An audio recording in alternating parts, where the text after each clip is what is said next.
Heart of Darkness by Joseph Conrad. Chapter 3, Part 1. I looked at him, lost in astonishment. There he was before me, in motley, as though he had absconded from a troupe of mimes, enthusiastic, fabulous. His very existence was improbable, inexplicable, and altogether bewildering. He was an insoluble problem. It was inconceivable how he had existed, how he had succeeded in getting so far, how he had managed to remain, why he did not instantly disappear. I went a little farther, he said, then still a little farther, till I had gone so far that I don't know how I'll ever get back. Never mind, plenty time, I can manage. You take Kurtz away, quick, quick, I tell you. The glamour of youth enveloped his party-coloured rags, his destitution, his loneliness, the essential desolation of his futile wanderings. For months, for years, his life hadn't been worth a day's purchase, and there he was, gallantly, thoughtlessly alive, to all appearances indestructible solely by the virtue of his few years and of his unreflecting audacity. I was seduced into something like admiration, like envy. Glamour urged him on. Glamour kept him unscathed. He surely wanted nothing from the wilderness but space to breathe in and to push on through. His need was to exist, and to move onwards at the greatest possible risk, and with a maximum of privation. If the absolutely pure, uncalculating, unpractical spirit of adventure had ever ruled a human being, it ruled this bepatched youth. I almost envied him the possession of this modest and clear flame. It seemed to have consumed all thought of self so completely that even while he was talking to you, you forgot that it was he, the man before your eyes, who had gone through these things. I did not envy him his devotion to Kurtz, though. He had not meditated over it. It came to him, and he accepted it with a sort of eager fatalism. I must say that to me it appeared about the most dangerous thing in every way he had come upon so far. They had come together unavoidably, like two ships becalmed near each other, and lay rubbing sides at last. I suppose Kurtz wanted an audience, because on a certain occasion, when encamped in the forest, they had talked all night, or more probably Kurtz had talked. "We talked of everything," he said, quite transported at the recollection. "I forgot there was such a thing as sleep. The night did not seem to last an hour. Everything, everything. Of love, too." "Ah, he talked to you of love," I said, much amused. "It isn't what you think," he cried, almost passionately. "It was in general. He made me see things. Things!" He threw his arms up. We were on deck at the time, and the headman of my woodcutters, lounging near by, turned upon him his heavy and glittering eyes. I looked around, and I don't know why, but I assure you that never, never before did this land, this river, this jungle, the very art of this blazing sky appear to me so hopeless and so dark, so impenetrable to human thought, so pitiless to human weakness. "And ever since you have been with him, of course?" I said. "On the contrary, it appears their intercourse had been very much broken by various causes. He had, as he informed me proudly, managed to nurse Kurtz through 2 illnesses. He alluded to it as you would to some risky feat, but as a rule Kurtz wandered alone far in the depths of the forest. Very often, coming to this station, I had to wait days and days before he would turn up," he said. "Ah, it was worth waiting for, sometimes." "What was he doing, exploring or what?" I asked. "Oh, yes, of course. He had discovered lots of villages, a lake, too. He did not know exactly in what direction, it was dangerous to inquire too much, but mostly his expeditions had been for ivory." "But he had no goods to trade with by that time," I objected. "There's a good lot of cartridges left even yet," he answered, looking away. "To speak plainly, he raided the country," I said. He nodded. "Not alone, surely?" He muttered something about the villages round that lake. "Kurtz got the tribe to follow him, did he?" I suggested. He fidgeted a little. "They adored him," he said. The tone of these words was so extraordinary that I looked at him searchingly. It was curious to see his mingled eagerness and reluctance to speak of Kurtz. The man filled his life, occupied his thoughts, swayed his emotions. "What can you expect?" he burst out. "He came to them with thunder and lightning, you know, and they had never seen anything like it, and very terrible. He could be very terrible. You can't judge Mr. Kurtz as you would an ordinary man. No, no, no. Now, just to give you an idea, I don't mind telling you, he wanted to shoot me too one day. But I don't judge him." "Shoot you?" I cried. "What for?" "Well, I had a small lot of ivory the chief of that village near my house gave me. You see, I used to shoot game for them. Well, he wanted it and wouldn't hear reason. He declared he would shoot me unless I gave him the ivory, and then cleared out of the country, because he could do so, and had a fancy for it, and there was nothing on earth to prevent him killing whom he jolly well pleased. And it was true, too. I gave him the ivory. What did I care?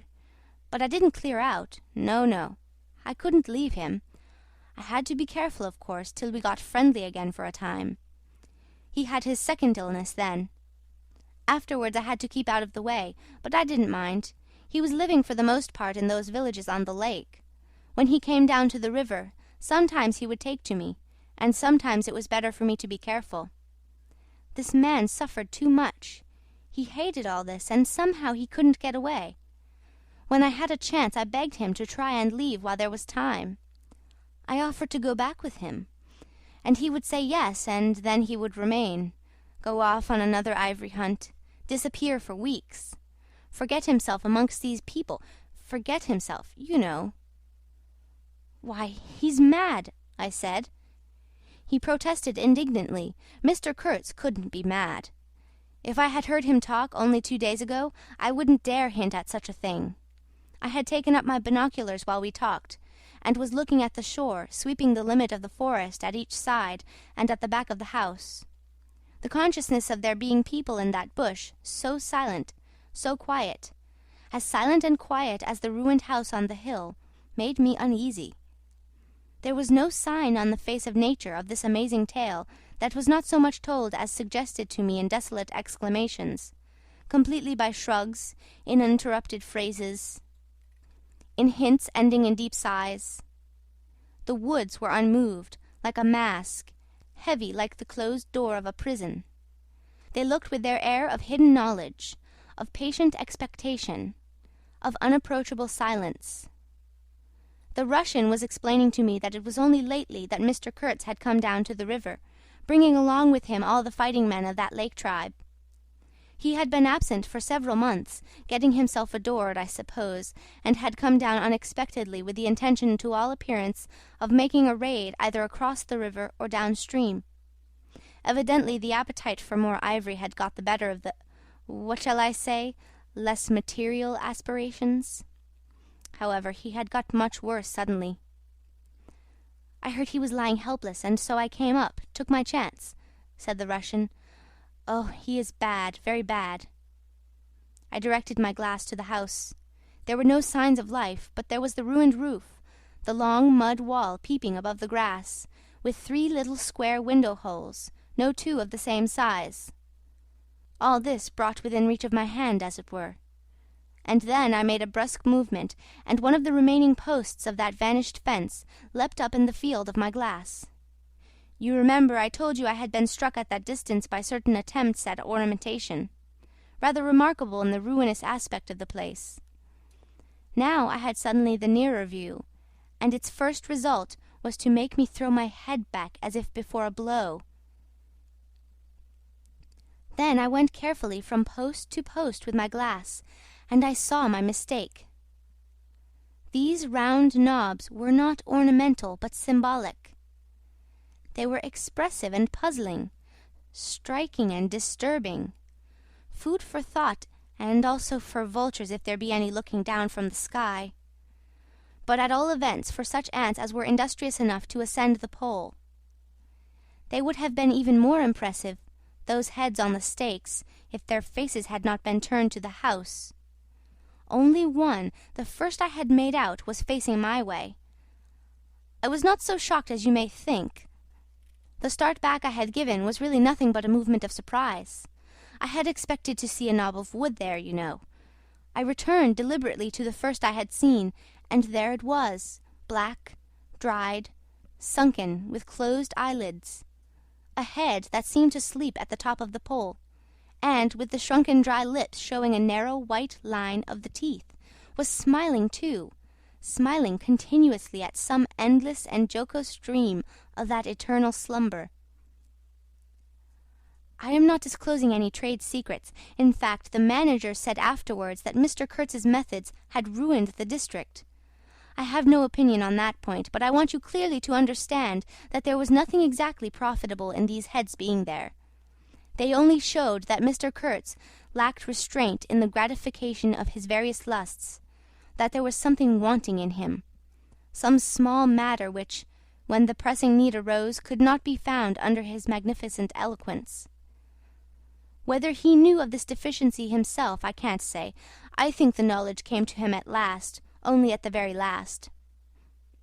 But the wilderness had found him out early, and had taken on him a terrible vengeance for the fantastic invasion.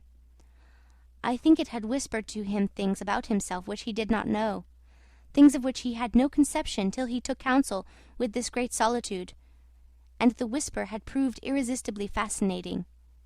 It echoed loudly within him because he was hollow at the core.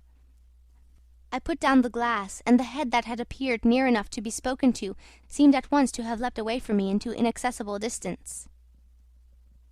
The admirer of Mr. Kurtz was a bit crestfallen. In a hurried, indistinct voice, he began to assure me he had dared not to take these, say, symbols down. He was not afraid of the natives. They would not stir till Mr. Kurtz gave the word. His ascendancy was extraordinary. The camps of these people surrounded the place, and the chiefs came every day to see him. They would crawl. "I don't want to know anything of the ceremonies used when approaching Mr. Kurtz," I shouted. Curious, this feeling that came over me, that such details would be more intolerable than those heads drying on the stakes under Mr. Kurtz's windows. After all, that was only a savage sight, while I seemed at one bound to have been transported into some lightless region of subtle horrors, where pure, uncomplicated savagery was a positive relief, being something that had a right to exist, obviously, in the sunshine. The young man looked at me with surprise. I suppose it did not occur to him that Mr. Kurtz was no idol of mine. He forgot I hadn't heard any of these splendid monologues on, what was it? On love, justice, conduct of life, or what not. If it had come to crawling before Mr. Kurtz, he crawled as much as the veriest savage of them all. I had no idea of the conditions, he said. These heads were the heads of rebels. I shocked him excessively by laughing. Rebels! What would be the next definition I was to hear? There had been enemies, criminals, workers, and these were rebels. Those rebellious heads looked very subdued to me on their sticks. "You don't know how such a life tries a man like Kurtz," cried Kurtz's last disciple. "Well, and you?" I said. I am a simple man. I have no great thoughts. I want nothing from anybody. How can you compare me to—" His feelings were too much for speech, and suddenly he broke down. "I don't understand," he groaned. "I've been doing my best to keep him alive, and that's enough. I had no hand in all this. I have no abilities. There hasn't been a drop of medicine or a mouthful of invalid food for months here. He was shamefully abandoned. A man like this, with such ideas. Shamefully, shamefully. I haven't slept for the last 10 nights. His voice lost itself in the calm of the evening. The long shadows of the forest had slipped downhill while we talked, had gone far beyond the ruined hovel, beyond the symbolic row of the stakes. All this was in the gloom, while we down there were yet in the sunshine, and the stretch of the river abreast of the clearing glittered in a still and dazzling splendor, with a murky and overshadowed bend above and below. Not a living soul was seen on the shore. The bushes did not rustle. Suddenly, round the corner of the house, a group of men appeared, as though they had come up from the ground. They waded waist-deep in the grass, in a compact body bearing an improvised stretcher in their midst. Instantly, in the emptiness of the landscape, a cry arose whose shrillness pierced the still air like a sharp arrow flying straight to the very heart of the land, and, as if by enchantment, streams of human beings, of naked human beings, with spears in their hands, with bows, with shields, with wild glances and savage movements, were poured into the clearing by the dark-faced and pensive forest. The bushes shook, the grass swayed for a time, and then everybody stood still in attentive immobility. "Now, if he does not say the right thing to them, we are all done for," said the Russian at my elbow. The knot of men with the stretcher had stopped, too, halfway to the steamer, as if petrified. I saw the man on the stretcher sit up, lank with an uplifted arm, above the shoulders of the bearers. "Let us hope that the man who can talk so well of love in general will find some particular reason to spare us this time," I said. I resented bitterly the absurd danger of our situation, as if to be at the mercy of that atrocious phantom had been a dishonouring necessity. I could not hear a sound, but through my glasses I saw the thin arm extended commandingly, the lower jaw moving, the eyes of that apparition shining darkly far in its bony head that nodded with grotesque jerks. Kurz. Kurz. That means short in German, don't it? Well, the name was as true as everything else in his life and death. He looked at least 7 feet long. His covering had fallen off, and his body emerged from it pitiful and appalling as from a winding sheet. I could see the cage of his ribs all astir, the bones of his arm waving. It was as though an animated image of death carved out of old ivory had been shaking its hand with menaces at a motionless crowd of men made of dark and glittering bronze. I saw him open his mouth wide. It gave him a weirdly voracious aspect, as though he had wanted to swallow all the air, all the earth, all the men before him. A deep voice suddenly reached me faintly. He must have been shouting. He fell back suddenly. The stretcher shook as the bearers staggered forward again, and almost at the same time I noticed that the crowd of savages was vanishing without any perceptible movement of retreat, as if the forest that had ejected these beings so suddenly had drawn them in again as the breath is drawn in a long aspiration. Some of the pilgrims behind the stretcher carried his arms, 2 shotguns, a heavy rifle, and a light revolver carbine, the thunderbolts of that pitiful Jupiter. The manager bent over him, murmuring as he walked beside his head. They laid him down in one of the little cabins, just a room for a bed-place and a camp-stool or 2, you know. We had brought his belated correspondence, and a lot of torn envelopes and open letters littered his bed. His hand roamed feebly amongst these papers. I was struck by the fire of his eyes and the composed languor of his expression. It was not so much the exhaustion of disease. He did not seem in pain. This shadow looked satiated and calm, as though for the moment it had had its fill of all the emotions. He rustled one of the letters, and looking straight in my face said, "I am glad." Somebody had been writing to him about me. These special recommendations were turning up again. The volume of tone he emitted without effort, almost without the trouble of moving his lips, amazed me. A voice! A voice! It was grave, profound, vibrating, while the man did not seem capable of a whisper. However, he had enough strength in him, factitious no doubt, to very nearly make an end of us, as you shall hear directly. The manager appeared silently in the doorway. I stepped out at once, and he drew the curtain after me. The Russian, eyed curiously by the pilgrims, was staring at the shore. I followed the direction of his glance. Dark human shapes could be made out in the darkness, flitting indistinctly against the gloomy border of the forest. And near the river 2 bronze figures, leaning on tall spears, stood in the sunlight under fantastic headdresses of spotted skins, warlike and still in statuesque repose. And from right to left along the lighted shore moved a wild and gorgeous apparition of a woman. She walked with measured steps, draped in striped and fringed cloths, treading the earth proudly, with a slight jingle and flash of barbarous ornaments. She carried her head high, her hair was done in the shape of a helmet. She had brass leggings to the knee, brass wire gauntlets to the elbow, a crimson spot on her tawny cheek, innumerable necklaces of glass beads on her neck. Bizarre things, charms, gifts of witch-men that hung about her, glittered and trembled at every step. She must have had the value of several elephant tusks upon her. She was savage and superb, wild-eyed and magnificent. There was something ominous and stately in her deliberate progress. And in the hush that had fallen suddenly upon the whole sorrowful land, the immense wilderness, the colossal body of the fecund and mysterious life seemed to look at her, pensive, as though it had been looking at the image of its own tenebrous and passionate soul. She came abreast of the steamer and stood still and faced us. Her long shadow fell to the water's edge.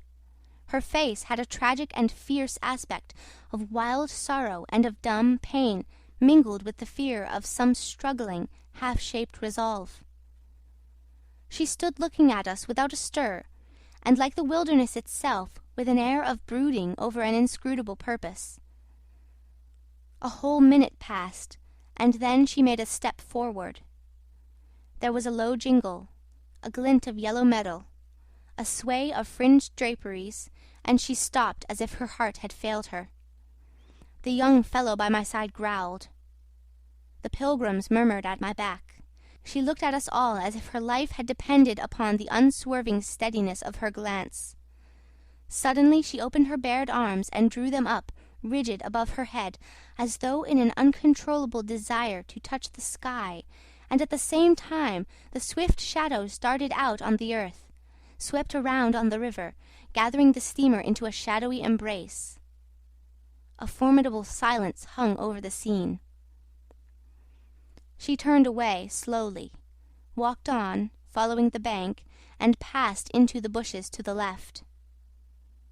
Once only her eyes gleamed back at us in the dusk of the thickets before she disappeared. "If she had offered to come aboard, I really think I would have tried to shoot her," said the man of patches nervously. "I have been risking my life every day for the last fortnight to keep her out of the house. She got in one day and kicked up a row about those miserable rags I picked up in the storeroom to mend my clothes with. I wasn't decent. At least it must have been that, for she talked like a fury to Kurtz for an hour, pointing at me now and then. I don't understand the dialect of this tribe. Luckily for me, I fancy Kurtz felt too ill that day to care, or there would have been mischief. I don't understand. No, it's too much for me. Ah, well, it's all over now." At this moment I heard Kurtz's deep voice behind the curtain. "Save me! Save the ivory, you mean. Don't tell me. Save me. Why, I've had to save you. You are interrupting my plans now. Sick, sick, not so sick as you would like to believe. Never mind, I'll carry my ideas out yet. I will return. I'll show you what can be done. You with your little peddling notions. You are interfering with me. I will return. The manager came out. He did me the honor to take me under the arm and lead me aside. "He is very low, he said. He considered it necessary to sigh, but neglected to be consistently sorrowful. We have done all we could for him, haven't we? But there is no disguising the fact. Mr. Kurtz has done more harm than good to the company. He did not see the time was not ripe for vigorous action. Cautiously, that's my principle. We must be cautious yet. The district is closed to us for a time. Deplorable! Upon the whole, the trade will suffer. I don't deny there is a remarkable quantity of ivory, mostly fossil. We must save it, at all events. But look how precarious the position is. And why? Because the method is unsound." "Do you," said I, looking at the shore, "call it unsound method?" "Without doubt," he exclaimed hotly. "Don't you?" "No method at all," I murmured after a while. "Exactly," he exulted. "I anticipated this. Shows a complete want of judgment. It is my duty to point it out in the proper quarter." "Oh," said I, "that fellow, what's his name? The brickmaker will make a readable report for you." He appeared confounded for a moment. It seemed to me I had never breathed an atmosphere so vile, and I turned mentally to Kurtz for relief. Positively for relief. "Nevertheless, I think Mr. Kurtz is a remarkable man," I said with emphasis. He started, dropped on me a heavy glance, and said very quietly, "He was," and turned his back on me. My hour of favour was over. I found myself lumping along with Kurtz as a partisan of methods for which the time was not ripe. I was unsound. But it was something to have at least a choice of nightmares. I had turned to the wilderness really, not to Mr. Kurtz, who, I was ready to admit, was as good as buried. And for a moment it seemed to me as if I also were buried in a vast grave full of unspeakable secrets. I felt an intolerable weight oppressing my breast. The smell of the damp earth, the unseen presence of victorious corruption, the darkness of an impenetrable night. The Russian tapped me on the shoulder. I heard him mumbling and stammered something about brother seaman, couldn't conceal, knowledge of matters that would affect Mr. Kurtz's reputation. I waited. For him, evidently Mr. Kurtz was not in his grave. I suspect that for him Mr. Kurtz was one of the immortals. "Well," said I at last, "speak out. As it happens, I am Mr. Kurtz's friend, in a way." He stated with a good deal of formality that had we not been of the same profession, he would have kept the matter to himself without regard to consequences. He suspected there was an active ill will towards him on the part of these white men that... "You are right," I said, remembering a certain conversation I had overheard. "The manager thinks you ought to be hanged." He showed a concern at this intelligence which amused me at first. "I had better get out of the way quietly," he said earnestly. "I can do no more for Kurtz now, and they would soon find some excuse. What's to stop them? There's a military post 300 miles from here." "Well, upon my word," said I, "perhaps you had better go if you have any friends amongst the savages nearby." "Plenty," he said. "They are simple people, and I want nothing, you know." He stood biting his lip. Then, "I don't want any harm to happen to these whites here, but of course I was thinking of Mr. Kurtz's reputation. But you are a brother seaman and..." "All right," said I, after a time. "Mr. Kurtz's reputation is safe with me." I did not know how truly I spoke. He informed me, lowering his voice, that it was Kurtz who had ordered the attack to be made on the steamer. He hated sometimes the idea of being taken away, and then again... But I don't understand these matters. I am a simple man. He thought it would scare you away, that you would give it up, thinking him dead. I could not stop him. Oh, I had an awful time of it this last month." "Very well," I said. "He is all right now." "Yes," he muttered, not very convinced apparently. "Thanks," said I. "I shall keep my eyes open." "But quiet, eh?" he urged anxiously. "It would be awful for his reputation if anybody here..." I promised a complete discretion with great gravity. "I have a canoe and 3 black fellows waiting not very far. I am off. Could you give me a few Martini Henry cartridges?" I could, and did with proper secrecy. He helped himself with a wink at me to a handful of my tobacco. Between sailors, you know, good English tobacco. At the door of the pilot-house he turned round. "I say, haven't you a pair of shoes you could spare?" He raised one leg. "Look!" The soles were tied with knotted string sandal-wise under his bare feet. I rooted out an old pair, at which he looked with admiration before tucking it under his left arm. One of his pockets, bright red, was bulging with cartridges. From the other, dark blue, peeped Towson's Inquiry, etc., etc. He seemed to think himself excellently well equipped for a renewed encounter with the wilderness. Ah, I'll never, never meet such a man again. You ought to have heard him recite poetry. His own, too, it was, he told me. Poetry! He rolled his eyes at the recollection of these delights. Oh, he enlarged my mind. "Good-bye," said I.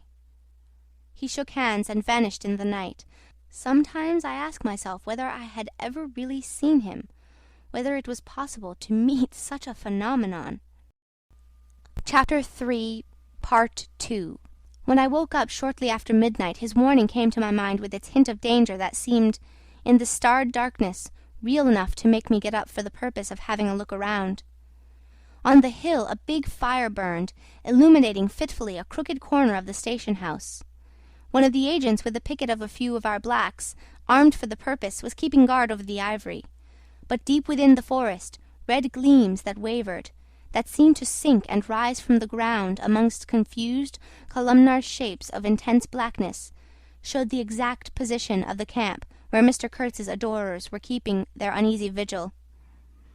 The monotonous beating of a big drum filled the air with muffled shocks and a lingering vibration.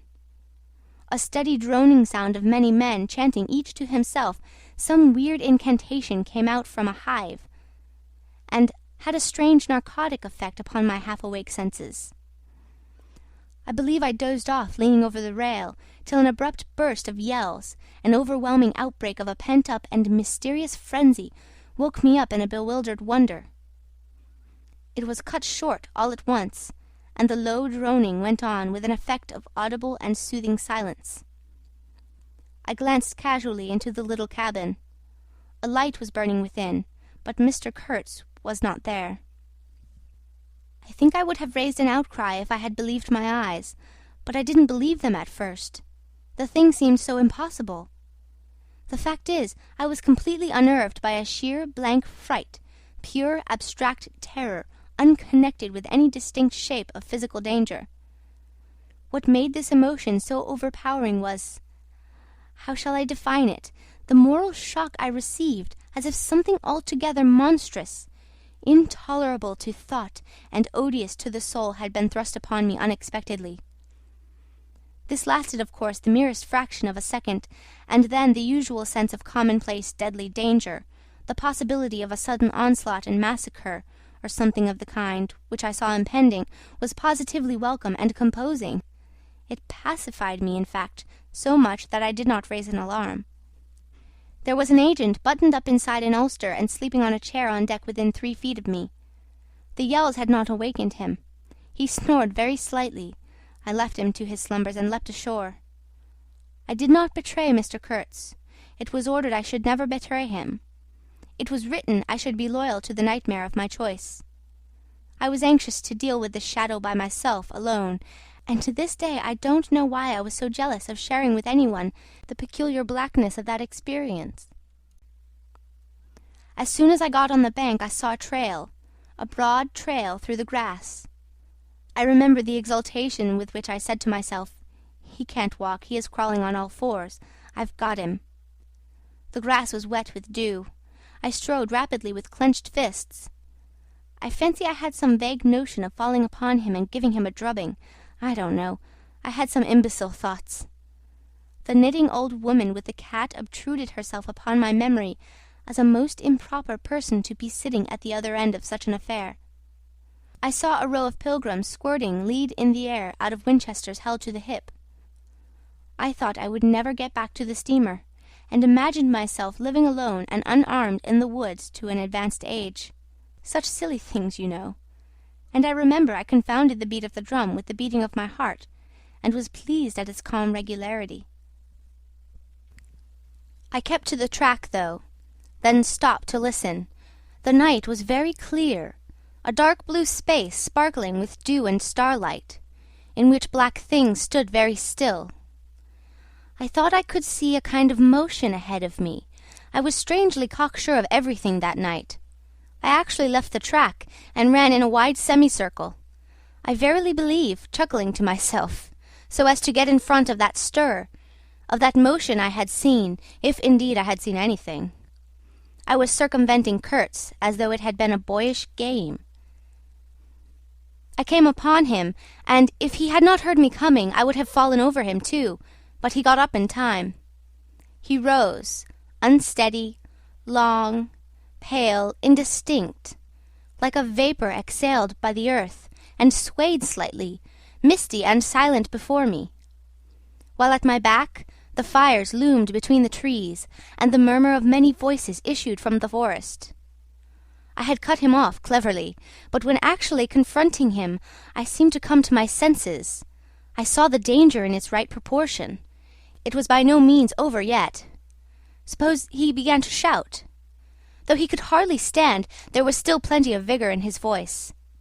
"Go away, hide yourself," he said in that profound tone. It was very awful. I glanced back. We were within 30 yards from the nearest fire. A black figure stood up, strode on long black legs, waving long black arms across the glow. It had horns, antelope horns, I think, on its head. Some sorcerer, some witch-man, no doubt. It looked fiend-like enough. "Do you know what you are doing?" I whispered. "Perfectly," he answered, raising his voice for that single word. It sounded to me far off, and yet loud, like a hail through a speaking trumpet. "If he makes a row, we are lost," I thought to myself. This clearly was not a case for fisticuffs, even apart from the very natural aversion I had to beat that shadow, this wandering and tormented thing. "You will be lost," I said, "utterly lost." One gets sometimes such a flash of inspiration, you know. I did say the right thing, though indeed he could not have been more irretrievably lost than he was at this very moment,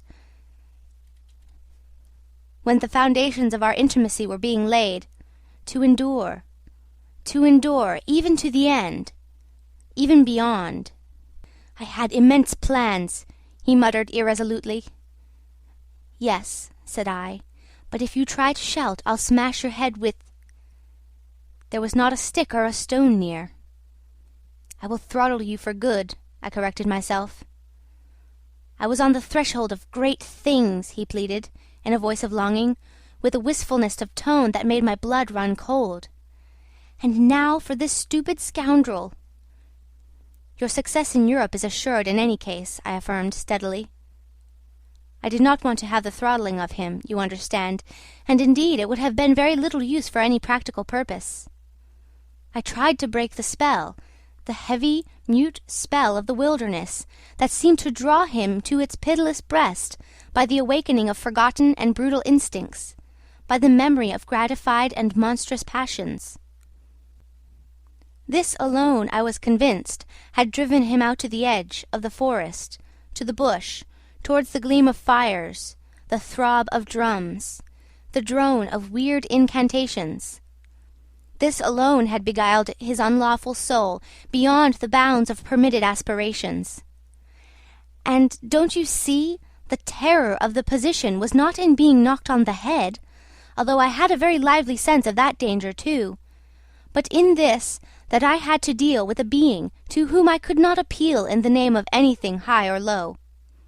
I had, even like the niggers, to invoke him, himself, his own exalted and incredible degradation. There was nothing either above or below him, and I knew it. He had kicked himself loose of the earth. Confound the man! He had kicked the very earth to pieces. He was alone, and I before him did not know whether I stood on the ground or floated in the air. I've been telling you what we said, repeating the phrases we pronounced, but what's the good? They were common everyday words, the familiar, vague sounds exchanged on every waking day of life. But what of that? They had behind them, to my mind, the terrific suggestiveness of words heard in dreams, of phrases spoken in nightmares. Soul! If anybody ever struggled with a soul, I am the man. And I wasn't arguing with a lunatic either. Believe me or not, his intelligence was perfectly clear, concentrated, it is true, upon himself with horrible intensity, yet clear. And therein was my only chance, barring, of course, the killing him there and then, which wasn't so good on account of unavoidable noise. But his soul was mad. Being alone in the wilderness, it had looked within itself, and by heavens, I tell you, it had gone mad. I had, for my sins I suppose, to go through the ordeal of looking into it myself. No eloquence could have been so withering to one's belief in mankind as his final burst of sincerity. He struggled within himself too. I saw it. I heard it. I saw the inconceivable mystery of a soul that knew no restraint, no faith, and no fear, yet struggling blindly with itself. I kept my head pretty well, but when I had him at last stretched on the couch, I wiped my forehead, while my legs shook under me as though I had carried 1/2 a ton on my back down that hill. And yet I had only supported him, his bony arm clasped around my neck, and he was not much heavier than a child. When next day we left at noon, the crowd, of whose presence behind the curtain of trees I had been acutely conscious of all the time, flowed out of the woods again, filling the clearing, covered the slope with a mass of naked, breathing, quivering bronzed bodies. I steamed up a bit, then swung downstream, and 2,000 eyes followed the evolutions of the splashing, thumping, fierce river demon, beating the water with its terrible tail and breathing black smoke into the air. In front of the first rank, along the river, 3 men plastered with bright red earth from head to foot strutted to and fro restlessly. When we came abreast again, they faced the river, stamped their feet, nodded their horned heads, swayed their scarlet bodies. They shook towards the fierce river demon a bunch of black feathers, a mangy skin with a pendant tail, something that looked like a dried gourd. They shouted periodically together strings of amazing words that resembled no sounds of human language. And the deep murmurs of the crowd, interrupted suddenly, were like the responses of some satanic litany. We had carried Kurtz into the pilot-house. There was more air there. Lying on the couch, he stared through the open shutter. There was an eddy on the mass of human bodies, and the woman with helmeted head and tawny cheeks rushed out to the very brink of the stream. She put out her hands, shouting something, and all that wild mob took up the shout in a roaring chorus of articulated, rapid, breathless utterance. "Do you understand this?" I asked. He kept on looking out past me with fiery, longing eyes, with a mingled expression of wistfulness and hate. He made no answer, but I saw a smile of indefinable meaning, appear on his colourless lips that a moment after twitched convulsively. "Do I not?" he said slowly, gasping, as if the words had been torn out of him by a supernatural power. I pulled the string of the whistle, and I did this because I saw the pilgrims on deck getting out their rifles with an air of anticipating a jolly lark. At the sudden screech there was a movement of abject terror through that wedged mass of bodies. Don't you frighten them away," cried someone on deck disconsolately. I pulled the string time after time. They broke and ran, they leaped, they crouched, they swerved, they dodged the flying terror of the sound. The 3 red chaps had fallen flat, face down on the shore, as though they had been shot dead. Only the barbarous and superb woman did not so much as flinch, and stretched tragically her bare arms after us over the sombre and glittering river. And then that imbecile crowd down on the deck started their little fun, and I could see nothing more for smoke. The brown current ran swiftly out of the heart of darkness, bearing us down towards the sea with twice the speed of our upward progress, and Kurtz's life was running swiftly too, ebbing out of his heart into the sea of inexorable time. The manager was very placid. He had no vital anxieties now. He took us both in with a comprehensive and satisfied glance. The affair had come off as well as could be wished. I saw the time approaching when I would be left alone of the party of unsound method. The pilgrims looked upon me with disfavour.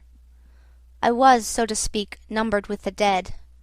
It is strange how I accepted this unforeseen partnership, this choice of nightmares forced upon me in the tenebrous land invaded by these mean and greedy phantoms. Kurtz discoursed. A voice! It rang deep to the very last. It survived his strength to hide in the magnificent folds of eloquence the barren darkness of his heart. Oh, he struggled! The wastes of his weary brain were haunted by shadowy images now, images of wealth and fame revolving obsequiously around his inextinguishable gift of noble and lofty expression. My intended, my station, my career, my ideas, these were the subjects for the occasional utterances of elevated sentiments. The shade of the original Kurtz frequented the bedside of the hollow sham, whose fate it was to be buried presently in the mould of primeval earth. But both the diabolic love and the unearthly hate of the mysteries it had penetrated fought for the possession of that soul, satiated with primitive emotions, avid of lying fame, of sham distinction, of all the appearances of success and power. Sometimes he was contemptibly childish. He desired to have kings meet him at railway stations on his return from some ghastly nowhere, where he intended to accomplish great things. You show them you have in you something that is really profitable, and then there will be no limits to the recognition of your ability, he would say. Of course, you must take care of the motives, right motives, always.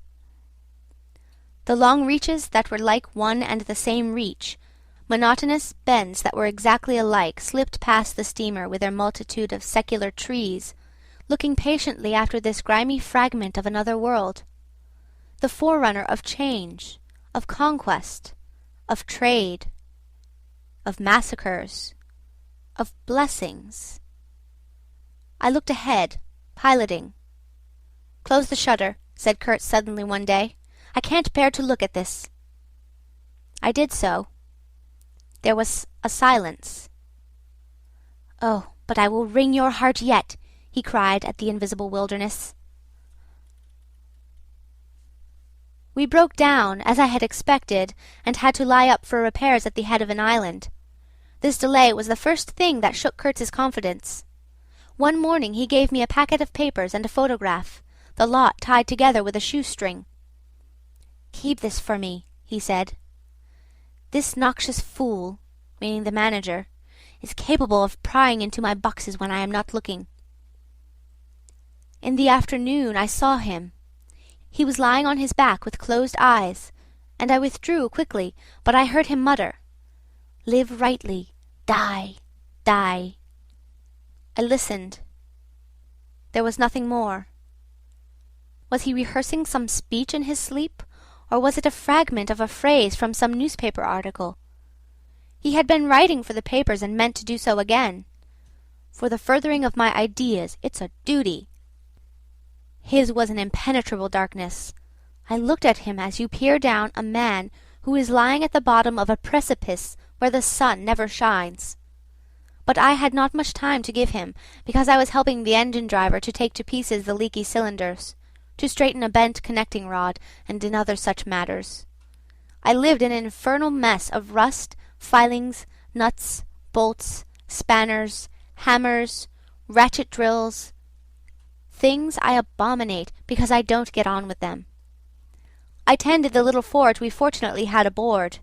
I toiled wearily in a wretched scrap-heap unless I had the shakes too bad to stand.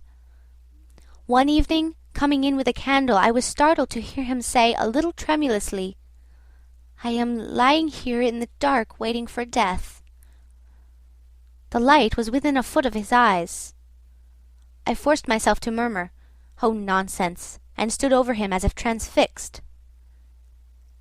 Anything approaching the change that came over his features I have never seen before, and hope never to see again.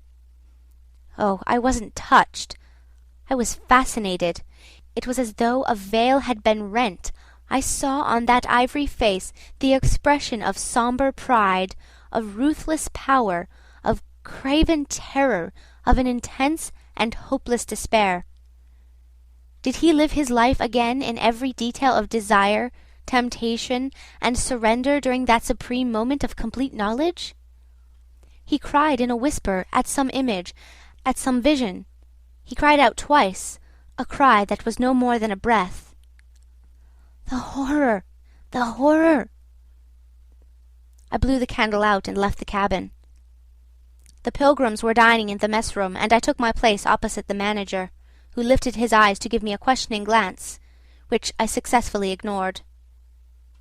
He leaned back, serene, with that peculiar smile of his sealing the unexpressed depths of his meanness. A continuous shower of small flies streamed upon the lamp, upon the cloth, upon our hands and faces. Suddenly the manager's boy put his insolent black head in the doorway and said in a tone of scathing contempt, "Mr. Kurtz, he dead."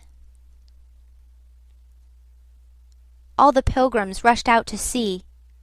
I remained and went on with my dinner. I believe I was considered brutally callous. However, I did not eat much. There was a lamp in there. Light, you don't know, and outside it was so beastly dark. I went no more near the remarkable man who had pronounced a judgment upon the adventures of his soul on this earth. The voice was gone. What else had been there? But I am of course aware that next day the pilgrims buried something in a muddy hole. And then they very nearly buried me. However, as you see, I did not go to join Kurtz there and then. I did not. I remained to dream the nightmare out to the end, and to show my loyalty to Kurtz once more. Destiny, my destiny. Droll thing life is, that mysterious arrangement of merciless logic for a futile purpose. The most you can hope from it is some knowledge of yourself, that comes too late, a crop of unextinguishable regrets. I have wrestled with death. It is the most unexciting contest you can imagine. It takes place in an impalpable greyness, with nothing underfoot, with nothing around, without spectators, without clamour, without glory, without the great desire of victory, without the great fear of defeat, in a sickly atmosphere of tepid scepticism, without much belief in your own right, and still less in that of your adversary. If such is the form of ultimate wisdom, then life is a greater riddle than some of us think it to be. I was within a hair's breadth of the last opportunity for pronouncement, and I found with humiliation that probably I would have nothing to say. This is the reason why I affirm that Kurtz was a remarkable man. He had something to say. He said it. Since I had peeped over the edge myself, I understood better the meaning of his stare, that could not see the flame of the candle, but was wide enough to embrace the whole universe, piercing enough to penetrate all the hearts that beat in the darkness. He had summed up. He had judged. The horror! He was a remarkable man. After all, this was the expression of some sort of belief. It had candour, it had conviction, it had a vibrating note of revolt in its whisper. It had the appalling face of a glimpsed truth, the strange commingling of desire and hate. And it is not my own extremity I remember best. A vision of greyness without form, filled with physical pain, and a careless contempt for the evanescence of all things, even of this pain itself. No, it is his extremity that I seem to have lived through. True, he had made that last stride. He had stepped over the edge, while I had been permitted to draw back my hesitating foot. And perhaps in this is the whole difference. Perhaps all the wisdom, and all truth, and all sincerity, are just compressed into that inappreciable moment of time in which we step over the threshold of the invisible. Perhaps! I like to think my summing up would not have been a word of careless contempt. Better his cry, much better. It was an affirmation, a moral victory paid for by innumerable defeats, by abominable terrors, by abominable satisfactions. But it was a victory. That is why I have remained loyal to Kurtz to the last, and even beyond, when a long time after I heard once more, not his own voice, but the echo of his magnificent eloquence thrown to me from a soul as translucently pure as a cliff of crystal. No, they did not bury me, though there is a period of time which I remember mistily, with a shuddering wonder, like a passage through some inconceivable world that had no hope in it and no desire.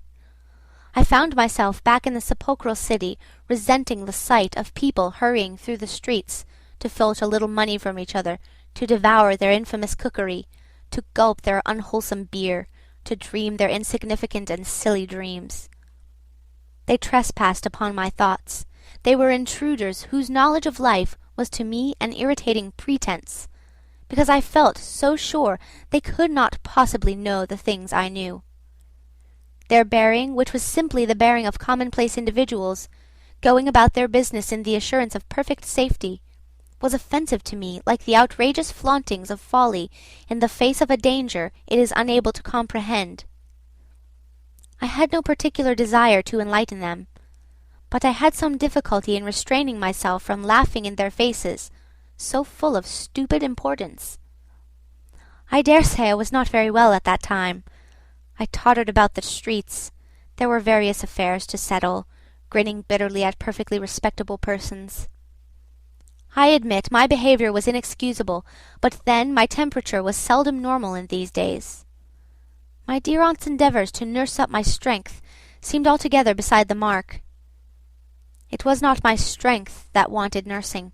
It was my imagination that wanted soothing. I kept the bundle of papers given me by Kurtz, not knowing exactly what to do with it. His mother had died lately, watched over, as I was told, by his intended. A clean-shaved man, with an official manner and wearing gold-rimmed spectacles, called on me one day and made inquiries, at first circuitous and afterwards suavely pressing, about what he was pleased to denominate certain documents. I was not surprised, because I had had 2 rows with the manager on the subject out there. I had refused to give up the smallest scrap out of that package, and I took the same attitude with the spectacled man. He became darkly menacing at last, and with much heat argued that the company had the right to every bit of information about its territories. And, said he, Mr. Kurtz's knowledge of unexplored regions must have been necessarily extensive and peculiar, owing to his great abilities and to the deplorable circumstances in which he had been placed. Therefore, I assured him Mr. Kurtz's knowledge, however extensive, did not bear upon the problems of commerce or administration. He invoked then the name of science. It would be an incalculable loss if, etc., etc. I offered him the report on the suppression of savage customs, with the postscriptum torn off. He took it up eagerly, but ended up by sniffing at it with an air of contempt. "This is not what we had a right to expect," he remarked. "Expect nothing else," I said. "There are only private letters." He withdrew upon some threat of legal proceedings, and I saw him no more. But another fellow, calling himself Kurtz's cousin, appeared 2 days later, and was anxious to hear all the details about his dear relative's last moments. Incidentally, he gave me to understand that Kurtz had been essentially a great musician. "There was the making of an immense success," said the man, who was an organist, I believe, with lank grey hair flowing over a greasy coat-collar. I had no reason to doubt his statement, and to this day I am unable to say what was Kurtz's profession, whether he ever had any, which was the greatest of his talents. I had taken him for a painter who wrote for the papers, or else for a journalist who could paint, but even the cousin, who took snuff during the interview, could not tell me what he had been exactly. He was a universal genius. On that point I agreed with the old chap, who thereupon blew his nose noisily into a large cotton handkerchief, and withdrew in senile agitation, bearing off some family letters and memoranda without importance. Ultimately, a journalist, anxious to know something of the fate of his dear colleague, turned up. This visitor informed me Kurtz's proper sphere ought to have been politics, on the popular side. He had furry, straight eyebrows, bristly hair cropped short, an eyeglass on a broad ribbon, and, becoming expansive, confessed his opinion that Kurtz really couldn't write a bit. But heavens, how that man could talk! He electrified large meetings. He had faith. Don't you see? He had the faith. He could get himself to believe anything, anything. He would have been a splendid leader of an extreme party. "What party?" I asked. "Any party," answered the other. "He was an extremist." Did I not think so? I assented. Did I know, he asked, with a sudden flash of curiosity, what it was that had induced him to go out there? Yes, said I, and forthwith handed him the famous report for publication, if he thought fit. He glanced through it hurriedly, mumbling all the time, judged it would do, and took himself off with this plunder. Thus I was left at last with a slim packet of letters and the girl's portrait. She struck me as beautiful. I mean, she had a beautiful expression. I know that the sunlight can be made to lie, too, yet one felt that no manipulation of light and pose could have conveyed the delicate shade of truthfulness upon those features. She seemed ready to listen without mental reservation, without suspicion, without a thought for herself. I concluded I would go and give her back her portrait and those letters myself. Curiosity? Yes, and also some other feeling, perhaps. All that had been Kurtz's had passed out of my hands. His soul, his body, his station, his plans, his ivory, his career. There remained only his memory and his intended, and I wanted to give that up too, to the past in a way, to surrender personally all that remained of him with me to that oblivion which is the last word of our common fate. I don't defend myself. I had no clear perception of what it was I really wanted. Perhaps it was an impulse of unconscious loyalty, or the fulfilment of one of those ironic necessities that lurk in the facts of human existence. I don't know. I can't tell. But I went. I thought his memory was like the other memories of the dead that accumulate in every man's life, a vague impress on the brain of shadows that had fallen on it in their swift and final passage. But before the high and ponderous door, between the tall houses of a street as still and decorous as a well-kept alley in a cemetery, I had a vision of him on a stretcher, opening his mouth voraciously, as if to devour all the earth with all its mankind. He lived then before me. He lived as much as he had ever lived, a shadow insatiable of splendid appearances, of frightful realities, a shadow darker than the shadow of the night, and draped nobly in the folds of a gorgeous eloquence. The vision seemed to enter the house with me, the stretcher, the phantom-bearers, the wild crowd of obedient worshippers, the gloom of the forest, the glitter of the reach between the murky bends, the beat of the drum, regular and muffled like the beating of a heart, the heart of a conquering darkness. It was a moment of triumph for the wilderness, an invading and vengeful rush which, it seemed to me, I would have to keep back alone for the salvation of another soul. And the memory of what I had heard him say afar there, with the horned shapes stirring at my back in the glow of fires, within the patient woods, those broken phrases came back to me, were heard again in their ominous and terrifying simplicity. I remembered his abject pleading, his abject threats, the colossal scale of his vile desires, the meanness, the torment, the tempestuous anguish of his soul. And later on I seemed to see his collected languid manner when he said one day, "This lot of ivory now is really mine. The company did not pay for it. I collected it myself at a very great personal risk. I am afraid they will try to claim it as theirs, though." It is a difficult case. What do you think I ought to do? Resist? Eh? I want no more than justice. He wanted no more than justice. No more than justice. I rang the bell before a mahogany door on the first floor, and while I waited, he seemed to stare at me out of the glassy panel. Stare with that wide and immense stare embracing, condemning, loathing all the universe. I seemed to hear the whispered cry, "The horror! The horror!" The dusk was falling. I had to wait in a lofty drawing-room with 3 long windows from floor to ceiling that were like 3 luminous and bedraped columns. The bent gilt legs and backs of the furniture shone in indistinct curves. The tall marble fireplace had a cold and monumental whiteness. A grand piano stood massively in a corner, with dark gleams on the flat surfaces, like a sombre and polished sarcophagus. A high door opened, closed. I rose.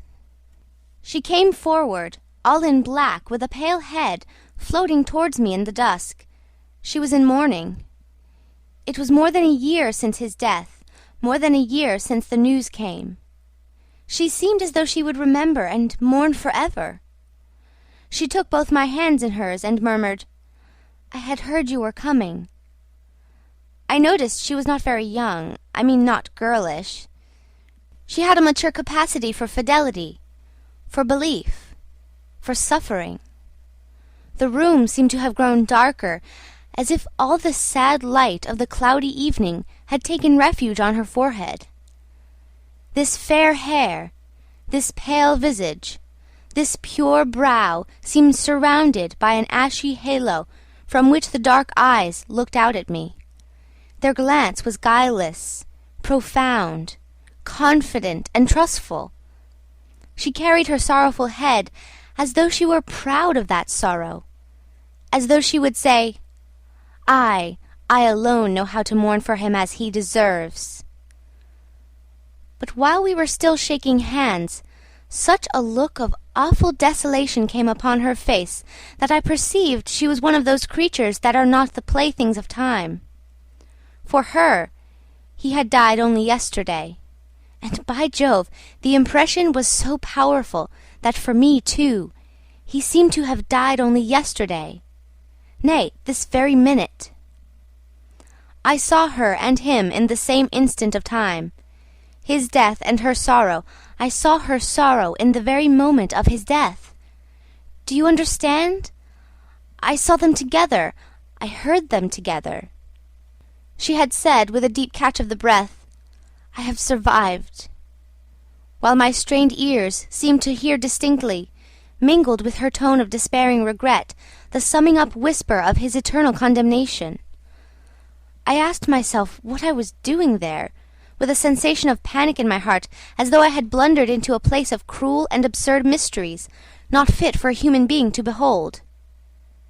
She motioned me to a chair. We sat down. I laid the packet gently on the little table, and she put her hand over it. "You knew him well," she murmured, after a moment of mourning silence.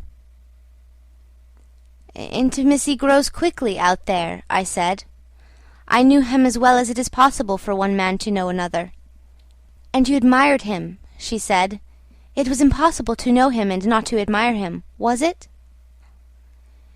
"He was a remarkable man," I said unsteadily.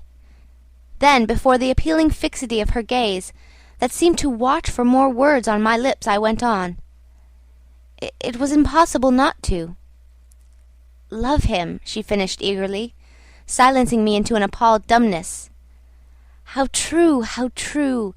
But when you think that no one knew him so well as I had all his noble confidence. I knew him best."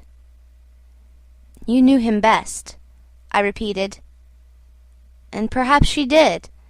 But with every word spoken the room was growing darker, and only her forehead, smooth and white, remained illumined by the inextinguishable light of belief and love.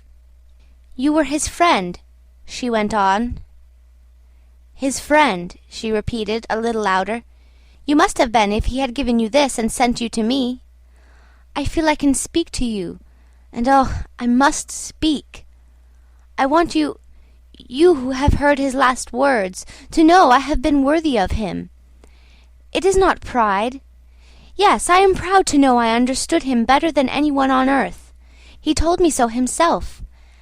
And since his mother died, I have had no one to... I listened. The darkness deepened. I was not even sure whether he had given me the right bundle. I rather suspect he wanted me to take care of another batch of his papers which, after his death, I saw the manager examining under the lamp. And the girl talked, easing her pain in the certitude of my sympathy. She talked as thirsty men drink. I had heard that her engagement with Kurtz had been disapproved by her people. He wasn't rich enough or something, and indeed I don't know whether he had not been a pauper all his life. He had given me some reason to infer that it was his impatience of comparative poverty that drove him out there. Who was not his friend who had heard him speak once? She was saying. He drew men towards him by what was best in them. She looked at me with intensity. It is the gift of the great, she went on, and the sound of her low voice seemed to have the accompaniment of all the other sounds, full of mystery, desolation, and sorrow, I had ever heard. The ripple of the river, the soughing of the trees swayed by the wind, the murmurs of the crowds, the faint ring of incomprehensible words cried from afar, the whisper of a voice speaking from beyond the threshold of an eternal darkness. "But you have heard him, you know," she cried. "Yes, I know," I said with something like despair in my heart, but bowing my head before the faith that was in her, before that great and saving illusion that shone with an unearthly glow in the darkness, in the triumphant darkness from which I could not have defended her, from which I could not even defend myself. "What a loss to me, to us," she corrected herself with beautiful generosity, then added in a murmur, "to the world." By the last gleams of twilight I could see the glitter of her eyes, full of tears that would not fall. "I have been very happy, very fortunate, very proud," she went on. "Too fortunate, too happy for a little while. And now I am unhappy for life." She stood up. Her fair hair seemed to catch all the remaining light in a glimmer of gold. I rose, too. "And all of this," she went on mournfully, "all of his promise, and all of his greatness, of his generous mind, of his noble heart, nothing remains, nothing but a memory. You and I—" "We shall always remember him," I said hastily. "No," she cried. "It is impossible that all this should be lost, that such a life should be sacrificed to leave nothing but sorrow. You know what vast plans he had. I knew of them too. I could not perhaps understand, but others knew of them. Something must remain. His words, at least, have not died." "His words will remain," I said. "And his example," she whispered to herself. "Men looked up to him. His goodness shone in every act." "His example, true," I said. "His example, too. Yes, his example, I forgot that." "But I do not. I cannot believe, not yet. I cannot believe that I shall never see him again, that nobody will see him again. Never, never, never." She put out her arms as if after a retreating figure, stretching them back with clasped, pale hands across the fading and narrow sheen of the window. Never see him! I saw him clearly enough then. I shall see this eloquent phantom as long as I live, and I shall see her, too, a tragic and familiar shade, resembling in this gesture another one, tragic also, and bedecked with powerless charms, stretching bare brown arms over the glitter of the infernal stream, the stream of darkness. She said suddenly, very low, "He died as he lived." "His end," said I, with dull anger stirring in me, "was in every way worthy of his life." "And I was not with him," she murmured. My anger subsided before a feeling of infinite pity. "Everything that could be done," I mumbled. "Ah, but I believed in him more than anyone on earth, more than his own mother, more than himself. He needed me. I would have treasured every sigh, every word, every sign, every glance. I felt like a chill grip on my chest. "Don't," I said in a muffled voice. "Forgive me. I have mourned so long in silence. In silence. You were with him to the last? I think of his loneliness. Nobody near to understand him as I would have understood. Perhaps no one to hear. To the very end," I said shakily. "I heard his very last words." I stopped in a fright. "Repeat them," she murmured in a heartbroken tone. I want something to live with." I was on the point of crying at her. "Don't you hear them?" The dusk was repeating them in a persistent whisper all around us, in a whisper that seemed to swell menacingly like the first whisper of a rising wind. The horror. "His last word, to live with," she insisted. "Don't you understand? I loved him. I pulled myself together and spoke slowly. "The last word he pronounced was your name." I heard a light sigh, and then my heart stood still, stopped dead short by an exulting and terrible cry, by the cry of inconceivable triumph and of unspeakable pain. I knew it! I was sure! She knew. She was sure. I heard her weeping. She had hidden her face in her hands. It seemed to me that the house would collapse before I could escape, that the heavens would fall upon my head. But nothing happened. The heavens did not fall for such a trifle. Would they have fallen, I wonder, if I had rendered Kurtz that justice which was his due? Hadn't he said he wanted only justice? But I couldn't. I could not tell her. It would have been too dark altogether. Marlowe ceased and sat apart, indistinct and silent, in the pose of a meditating Buddha. Nobody moved for a time. "We have lost the first of the ebb," said the director suddenly. I raised my head. The offing was barred by a black bank of clouds, and the tranquil waterway leading to the uttermost ends of the earth flowed sombre under an overcast sky, seemed to lead into the heart of an immense darkness. End of Heart of Darkness by Joseph Conrad.